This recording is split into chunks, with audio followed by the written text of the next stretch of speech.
श्री कृष्ण का वो पुत्र जिसके कारण संपूर्ण यदुवंश का नाश हो गया, सिर्फ एक गलती के कारण। दोस्तों आइए जानते हैं कि भगवान श्री कृष्ण के पुत्र जो सांब थे, उन्होंने कौन सी ऐसी गलती की थी जिसके कारण समस्त यदुवंश का नाश हो गया था। दोस्तों सांब श्री कृष्ण और उनकी दूसरी पत्नी जामवंती के ज्येष्ठ पुत्र थे, जिसका विवाह दुर्योधन की पुत्री लक्ष्मणा के साथ हुआ था।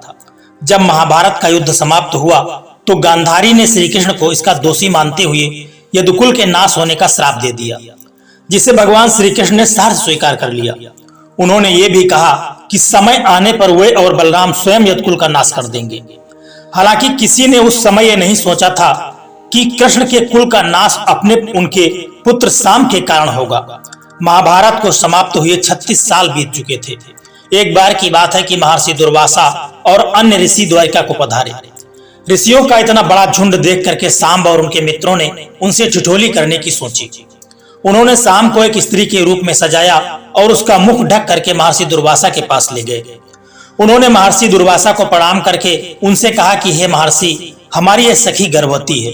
आप लोग तो सर्वज्ञानी हैं, अतः भविष्यवाणी करके हमें यह बताइए कि इसके प्रसव में पुत्र प्राप्त होगा अथवा पुत्री। इस प्रकार के परिहास से सभी ऋषिगण बड़े दुखी हुए, किंतु इसे बालकों का बचपना समझ करके उन्होंने कुछ नहीं कहा। किंतु महर्षि दुर्वासा अपने क्रोध पर नियंत्रण नहीं रख पाए। श्राप तो वैसे ही उनकी जिह्वा के नोक पर रखा रहता था। उन्होंने क्रोधित होते हुए कहा कि रे मूर्ख, तू हमसे ठिठोली करता है।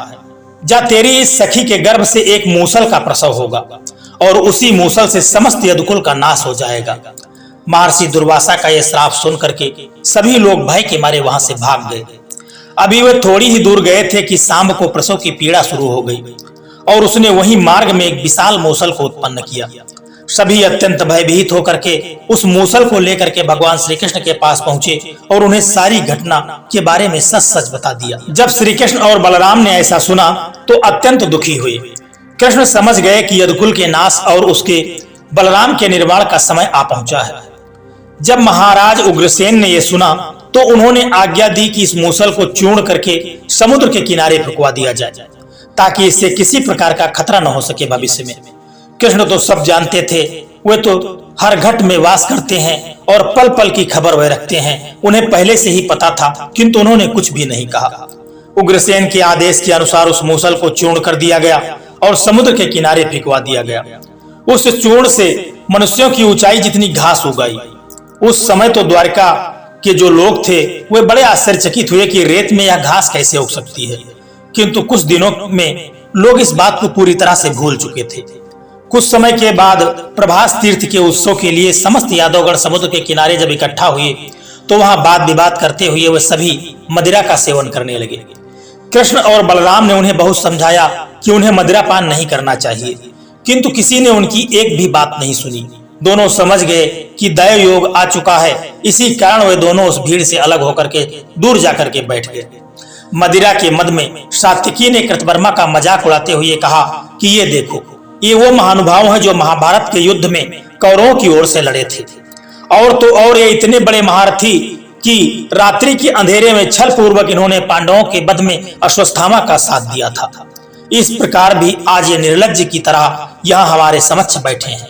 सात्विकी के इस प्रकार कहने पर वहां उपस्थित यादव कृतवर्मा पर हंसने लगे। ऐसा देख करके कृतवर्मा स्वयं को अत्यंत अपमानित महसूस करने लगे। उन्होंने क्रोध में भर करके कहा कि रे क्लीव, तू मेरी वीरता को क्या बात करता है? तेरी वीरता भी तो जग जाहिर है। तूने भूरिश्रवा का छल से वध किया। अगर ऐसा न होता तू कब का नरक सिधार गया होता। कृतवर्मा के ऐसा कहने पर अब यादव सात्विकी पर हंसने लगे। तब सात्विकी ने क्रोध में कहा कि हे नाराधम, तू तो ही जो सत्राजित का वध करना चाहता था। ये सुनकर कि कृतवर्मा उनके पिता का वध करना चाहता है, सत्यभामा रोते रोते कृष्ण के पास पहुंची। स्थिति को बिगड़ते देख करके कृष्ण और बलराम तुरंत वहां पहुंच गए। इसी बीच क्रोधित होकर के कृतवर्मा ने फिर सात्विकी को धिक्कारते हुए कहा कि रे अधम, महाभारत के युद्ध के 5वें दिन तेरे समक्ष ही भूरिश्रवा ने तेरे 10 पुत्रों का वध कर डाला था। जो अपने पुत्रों की रक्षा न कर सका वो वीरता की बात किस प्रकार करता है? इस प्रकार अपमानित होने पर सात्विकी ने क्रोध में बिना कुछ सोचे अपनी खड़क से कृतवर्मा का सर काट डाला। कृतवर्मा के इस प्रकार मारे जाने पर वहां हाहाकार मच गया। सात्यकी और कृतवर्मा द्वारका के सबसे अधिक सम्मानित और शक्तिशाली वीर थे। उनमें से एक की इस प्रकार हत्या होती देख करके अविलंब ही वहां सभी यादव वीर कृतवर्मा और सात्यकी इन दो गुटों में बंट गए। कृतवर्मा की हत्या पर भोजराज और अंधक कुल के राजा ने सात्यकी पर आक्रमण कर दिया। सात्यकी के प्राणों को संकट में आया देख करके कृष्ण के पुत्र प्रद्युम्न उन्हें बचाने युद्ध में कूद पड़े। बात ही बात में कृष्ण और बलराम के समक्ष ही वहां यादवों के बीच भयानक युद्ध शुरू हो गया। वो उत्सव का समय था, इसी कारण किसी के पास अस्त्र शस्त्र तो नहीं थे। तब सभी यादवों वीर ने वहीं तट पर उगी घास उखाड़ उखाड़ करके एक दूसरे को मारना शुरू कर दिया। दुर्वासा ऋषि के श्राप के कारण उन घासों से सहस्त्रों मूसल पैदा हो गए और उसी से सब एक दूसरे का नाश करने लगे। जब कृष्ण और बलराम ने ऐसा देखा तो मारे दुख और क्रोध के दोनों ने उसी घास को उखाड़ा और स्वयं अपने हाथों से उसी घास से सबका वध करना शुरू कर दिया। देखते ही देखते कृष्ण और बलराम को छोड़ करके समस्त यादव कुल का नाश हो गया। यहाँ तक कि कृष्ण और बलराम के सभी पुत्रों का भी काल को प्राप्त हो गए। इसी के बाद दुखी बलराम वही स्वयं जल समाधि ले ली और कृष्ण अकेले वन में जाकर के एक वृक्ष के नीचे लेट गए। वहां जरा नाम व्याधि ने अज्ञानता से उनके चरणों को मृग की कस्तूरी समझ करके उनके ऊपर बाण का प्रहार कर दिया। उस बाण से तो श्री कृष्ण को क्या होता, किंतु तब तक उनके अवतार का समय समाप्त हो गया था। इसी कारण उसी को कर्ता मान करके उन्होंने वहीं अपने प्राण को त्याग दिया।